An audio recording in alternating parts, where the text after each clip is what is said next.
2 filles orphelines de père ont surpris leur beau-père en lui demandant de les adopter le jour de son 40e anniversaire. Elles s'attendaient à un immense bonheur, mais les choses ont pris un tout autre tournant lorsque leur mère s'y est opposée de façon inattendue. « Hey Riley, ton beau-père est venu te chercher », a dit son ami Max à Riley, tout juste âgé de 13 ans. Mais elle détestait qu'on lui dise cela. Max, combien de fois vais-je devoir te dire que Michael est mon père? Pas mon beau-père, a-t-elle dit en grimaçant. Elle a pris sa petite sœur, Rémi, 10 ans, et s'est approchée de Michael, en faisant semblant de sourire. Un petit plan se dessina au fond de sa tête, et elle savait enfin comment empêcher les gens de dire que Michael commet son beau-père. « Riley, pourquoi es-tu si silencieuse aujourd'hui, chérie ?» demanda Michael en ajustant son rétroviseur. « Comment s'est passée ta journée? Pas mal. Je pensais juste à… » « Vas-y, dis-moi. Non. Je voudrais te demander quelque chose, mais ce n'est pas le bon moment, » a dit timidement Riley. « Ah. Très bien, alors. Rentrons à la maison, » répondit Mike, ignorant que le bon moment que Riley attendait est pour bientôt, soit 2 jours plus tard, le jour de son 40e anniversaire. « Tu es sûr que ça va marcher ? » demanda Rémi quand Riley révéla son plan pour l'anniversaire de Mike. « Et s'il refuse ? Et s'il arrête de nous parler ? Oh, allez, Rémi. » Mike ne dira pas non. Il nous aime. Il aime nous avoir près de lui et il dit toujours que nous sommes ses enfants. Ne sois pas bête. Je sais que notre plan va marcher. Les sœurs ont préparé une jolie surprise pour demander à leur beau-père de les adopter même si elles savaient que cela ne plairait pas à leur mère, Judith. Le grand jour est enfin arrivé, et Michael s'est réveillé au son de la chanson Joyeux anniversaire chantée par Riley et Rémi. « Ah, merci, mes chéris, » dit-il, les larmes brouillant lentement ses yeux. « Mike, tu peux sortir un instant. Nous avons une surprise pour toi, » a dit Riley. « Une surprise? Si est gentil les filles, merci. Je reviens dans 5 minutes, d'accord ?» Les filles gazouillèrent, en chuchotant et en ricanant. Quelques minutes plus tard, Mike sortit de sa chambre pour se rendre dans le salon et resta bouche bée devant le spectacle saisissant qui s'offrait à lui. Rémi a de nouveau chanté Joyeux anniversaire tandis que Riley affichait son plus beau sourire, tenant une affiche colorée avec les mots « Oh, mon… Oh mon Dieu !» Mike était sans voix. Mais la voix furieuse de sa femme Judith a mis son bonheur. « Qu'est-ce ce que vous faites? Enlevez ça et allez dans votre chambre. Que cela ne se reproduise plus. Il ne sera jamais votre père, » fulmina Judith, la mère des filles. « Mais maman, on voulait juste, » protesta Riley. « Ça suffit.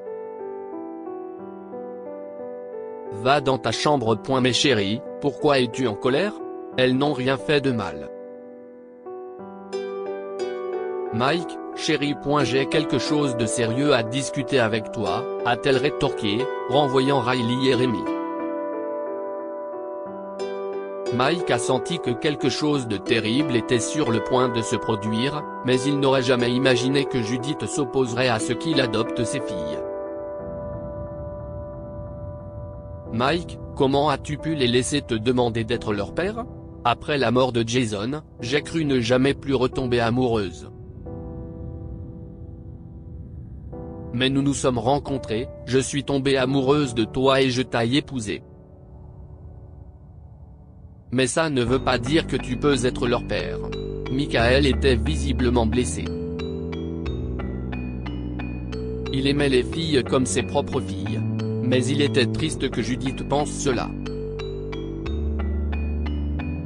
Riley et Rémi se tenaient derrière les escaliers, écoutant les paroles de leur mère. Riley, elle réprimande Mike pour ce que nous avons fait. S'il te plaît, fais quelque chose. Attends, voyons ce qu'elle dit d'autre, a fait taire Riley, impatiente de savoir pourquoi leur mère ne voulait pas que Michael les adopte. Jason est peut-être parti, mais il est toujours leur père, et rien ne peut changer ça. Pas même toi, a déclaré Judith. Personne ne peut le remplacer.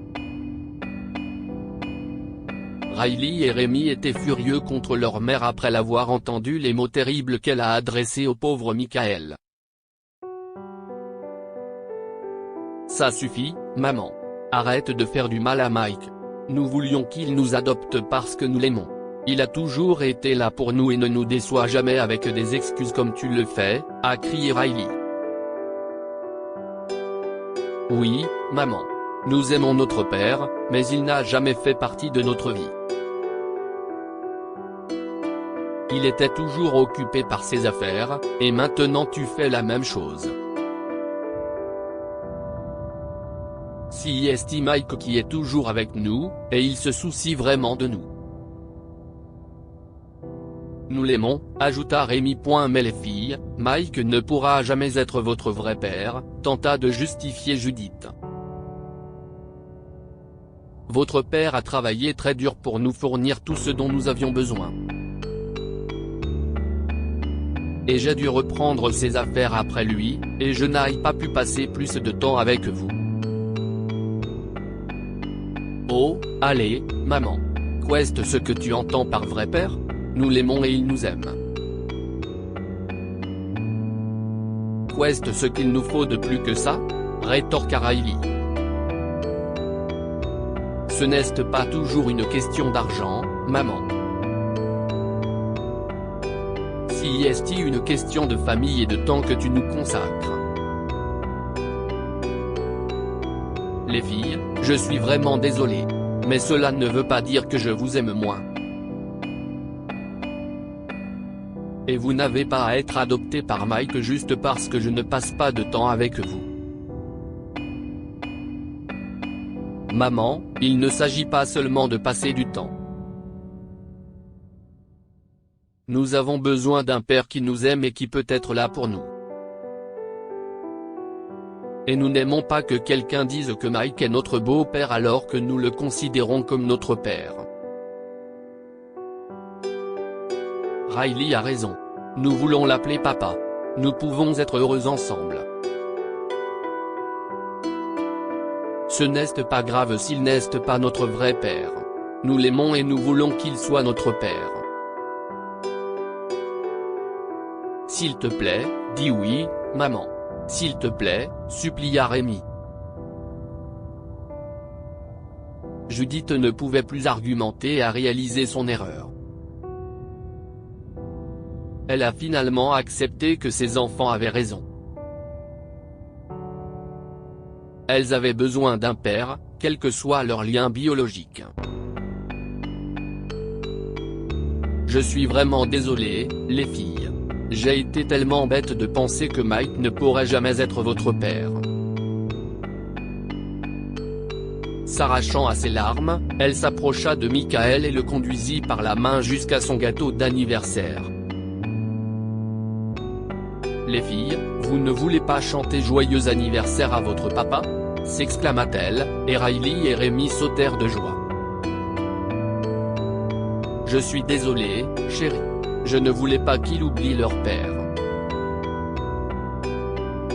Mais j'ai réalisé qu'il ne l'avait pas oublié et qu'il venait de te mettre à la place de Jason. Merci d'être là pour eux. Nous commencerons les formalités d'adoption la semaine prochaine, a dit Judith pour s'excuser. Michael était au 7e ciel ce jour-là. Sa famille a fait la fête toute la journée, la joie dans les yeux et les pétards dans les mains illuminant leur vie. Que pouvons-nous apprendre de cette histoire? Les parents doivent être attentifs à leurs enfants car l'argent ne fait pas tout. Judith n'avait presque plus de temps à consacrer à ses filles car elle devait gérer l'entreprise de son mari après la mort de ce dernier. Elle a fini par comprendre son erreur lorsqu'elles ont justifié les raisons pour lesquelles elle voulait que leur beau-père les adopte. Parfois, il faut aller de l'avant et apprécier la joie retrouvée dans sa vie plutôt que de s'accrocher à son passé tragique. Lorsque ses filles ont proposé l'adoption à Michael, Judith s'y est opposée. Elle voulait qu'elles ne considèrent que leur père biologique comme leur vrai père et estimait que personne ne pouvait le remplacer.